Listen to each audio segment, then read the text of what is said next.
and her Dharma name, the name in the Buddhist transmission, most appropriate for our purposes, is True Door of Peace.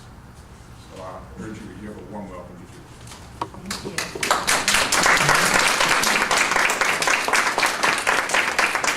So first I want to tell you about the first and only time that I experienced an Orthodox service. We were in a small western Romanian village in Transylvania, working with some of the poor orphans in that country shortly after Ceausescu was assassinated there. So these are the notorious orphanages. You all heard about them. And we would take walks in the village, which we called plimbare sanitate. And this amused the villagers tremendously as we walked by them and they were harvesting their crops with scythes.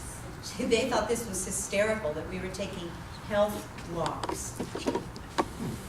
It was summer, and that Sunday morning when we walked into the charming little Orthodox chapel on the corner, there was utter quiet.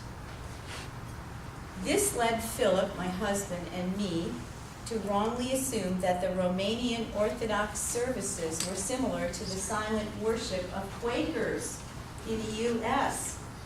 So we felt quite at home because at that time we were both Quakers and Zen Buddhists. The worshipers gently, silently pushed us toward the priest so that we could kiss the hem of his robe. And they gave us candles to offer, and they were sweet, but very quiet, very quiet. So later, I guess it was really a day or two later, we met one of the townspeople on a bus, and she told us that the congregation was literally struck dumb by our presence in the chapel. She said it was as if they had seen a UFO. So that's why they were quiet. We went back later and everybody was chatting because we were old news by that time. So it was an interesting experience. So in my new book, Murder as a Call to Love, which I'm sorry to say is not on the shelves just yet, I was hoping it would be for this occasion. I tell about Puklesia, the village in Transylvania, in the mountains. Because the theme of my book is forgiveness, as is the theme of this gathering, I must tell you about a man that we met at the Puklesia orphanage. And we have spoken the word evil here recently. I felt evil coming from him. Inexplicably. I just felt it. So I'm going to read a bit of this section from the book. We found Romania a land of locked doors, locked hearts. Much of what we encountered in this beautiful country, from dead, abandoned, and abused dogs and cats on the gray streets of Bucharest, to the subclass of martyred infants, expressed a vicious cycle of tyranny, poverty, and fear. These were the wheels that turned passionate, intelligent people into maniacal, paranoid neurotics.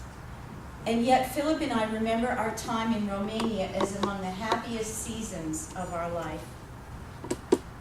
For each moment we gave love, love came back to us 100-fold. In Puklesia, we had a chance to test our desire for hot showers and fresh, whole foods. The showers were cold and the food was fatty and inferior. One evening we glanced into the kitchen to see the cook preparing a fish feast with special sauces and crisp vegetables, unlike any meal we had experienced, and our daily diet was made up of the food that was served to the orphans, which was carbohydrate-laden and vegetable-deficient. "Who are you cooking for?" Philip asked the cook. "Domnul director," came her quick reply, the director, eyes downcast. Once home in America, we were told by reliable sources that under this man's management, prior to our visit, 50 children had been permitted to freeze to death in an unheated building. We passed a certain boiler room every day on our way to our classroom where we were working with the kids. And it was there that the director had burned their slight bodies in the furnace to keep himself warm. Later in Bucharest, we met some of Mother Teresa's nuns who had rescued from yet another Romanian orphanage 50 infants on the brink of death. So we were face to face with a level of suffering that we had actually never imagined. Often now we find ourselves wondering what became of these precious lovelorn children with no training for life in the outside world. What? But now we have learned through our practice of mindfulness that we can contain not only the memory of Romania's children, but we can contain within our hearts that have the potential to grow as huge as the giant samovars we saw in Romania. We can contain in our hearts the suffering. Through the practice of cultivating inner peace, our hearts can welcome anything. There's a Zen saying, expecting nothing, I am ready for everything. We forgive, we do not condone. Looking deeply at her history, we can see why conditions in Romania had come to an impasse. We have been able to forgive the director for warming himself at the fire of the bodies of orphans whose lives he failed to save. This was 1993, less than 3 years after 3 of my family were murdered by the 19-year-old boy across the street in an upscale Pennsylvania neighborhood with an acre of ground around each of the houses.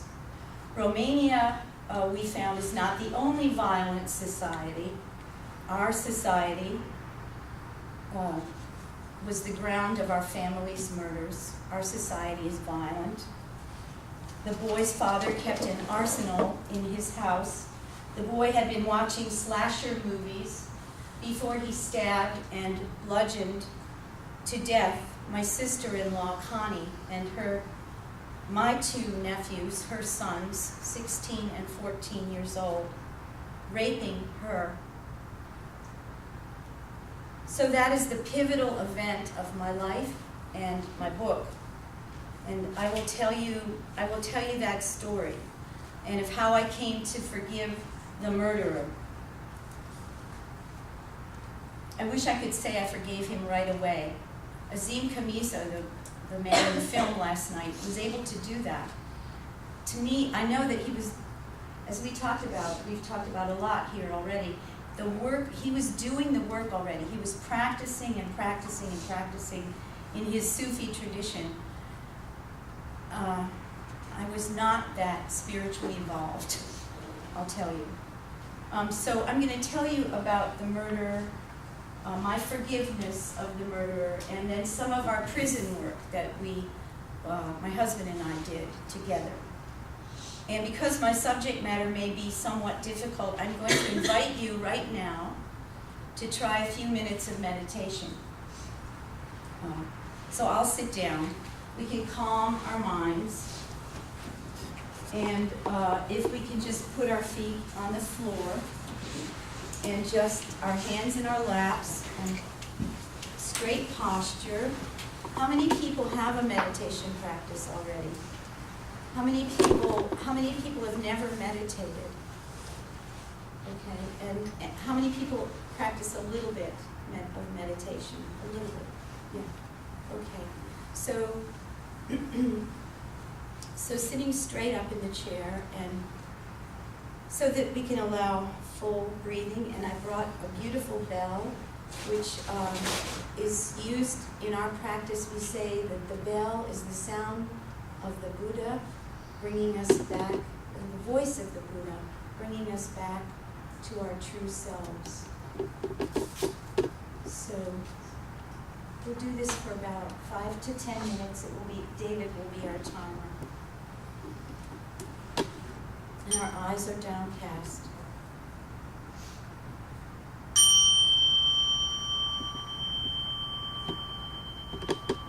Or closed. And we relax our bellies, relax our shoulders, and bring the breath deep into the belly. Just becoming conscious of the in-breath and the out-breath.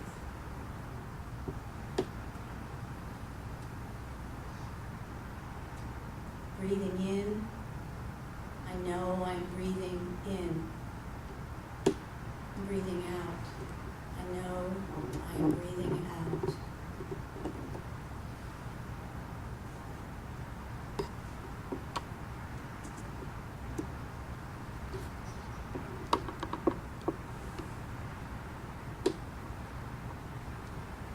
Relaxing the muscles around the jaw and teeth, and the tongue is resting lightly in the mouth.